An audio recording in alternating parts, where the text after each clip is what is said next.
Hello viewers, notebook IAS के daily current spotlight programme में आपका स्वागत है। आज की खबर है ई मोबिलिटी के लिए बैटरी बैकअप। चलिए जानते हैं चर्चा में क्यों है। हाल ही में मिस्र में COP27 में विश्व नेताओं ने कहा इलेक्ट्रिक वाहन पर्यावरण संरक्षण के लिए महत्वपूर्ण है। इलेक्ट्रिक वाहनों में आंतरिक दहन इंजन यानी ICE के बजाय इलेक्ट्रिक मोटर होती है। ICE आधारित वाहन जीवाश्म इंजन का उपयोग करते हैं। EV इलेक्ट्रॉनिक मोटर को पावर देने के लिए बड़े ट्रैक्शन बैटरी पैक का उपयोग करते हैं। चलिए नजर डाल लेते हैं EV की आवश्यकताओं पर। EV तेल आयात पर निर्भरता को कम करके ऊर्जा विविधता में योगदान करते हैं। इलेक्ट्रिक गतिशीलता, बैटरी निर्माण, नवीकरणीय ऊर्जा और चार्जिंग बुनियादी ढांचे में रोजगार और नवाचार पैदा होते हैं।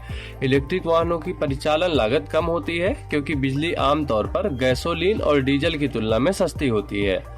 EV में ग्रीन हाउस गैस उत्सर्जन को महत्वपूर्ण रूप से कम करने और जलवायु परिवर्तन से निपटने की क्षमता है।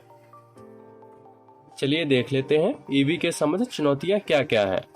पारंपरिक वाहनों की तुलना में इलेक्ट्रॉनिक वाहनों को खरीदने की प्रारंभिक लागत उच्च है। भारत में चार्जिंग इंफ्रा अभी भी मजबूत नहीं है। EV वाहनों के बारे में भ्रामक बातें हैं, जैसे EV लंबी दूरी की यात्रा के लिए पर्याप्त रेंज प्रदान नहीं कर सकते हैं, खासकर भारत जैसे विशाल देश में। EV बैटरी के निर्माण में लिथियम आयन जैसे विशिष्ट और दुर्लभ पृथ्वी तत्वों का निर्माण होता है, जिसके कारण भारत आयात पर अधिक निर्भर हो जाता है। बैटरी चार्जिंग में लगने वाला समय ICE वाहनों से इंजन भरने में लगने वाले समय से कहीं अधिक लंबा होता है। सरकारी पहल। आवास और शहरी मामलों के मंत्रालय ने वाणिज्य और आभासी दोनों में EV चार्जिंग सुविधाओं के लिए 20% पार्किंग स्थान निर्धारित करने के लिए मॉडल बिल्डिंग उपनियम 2016 में संशोधन किया था। प्रोडक्शन लिंक इंसेंटिव PLI योजना, जो इलेक्ट्रिक वाहन और घटकों के निर्माण को प्रोत्साहन प्रदान करती है। राष्ट्रीय इलेक्ट्रिक मोबिलिटी मिशन योजना यानी कि NEMMP, जो वित्तीय प्रोत्साहन प्रदान करके 2020 से साल दर साल हाइब्रिड और इलेक्ट्रिक वाहनों की 6 से 7 मिलियन बिक्री हासिल करने का लक्ष्य निर्धारित करती है।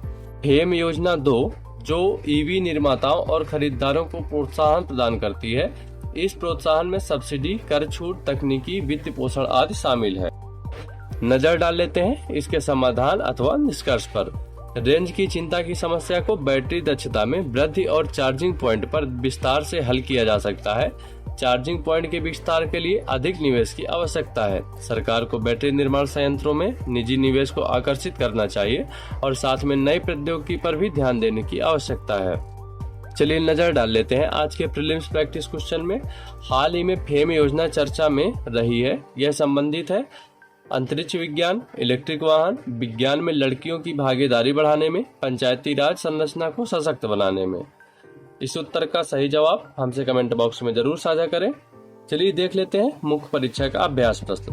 COP27 में इलेक्ट्रिक वाहनों को पर्यावरण संरक्षण के लिए महत्वपूर्ण माना है। आलोचनात्मक विश्लेषण करें।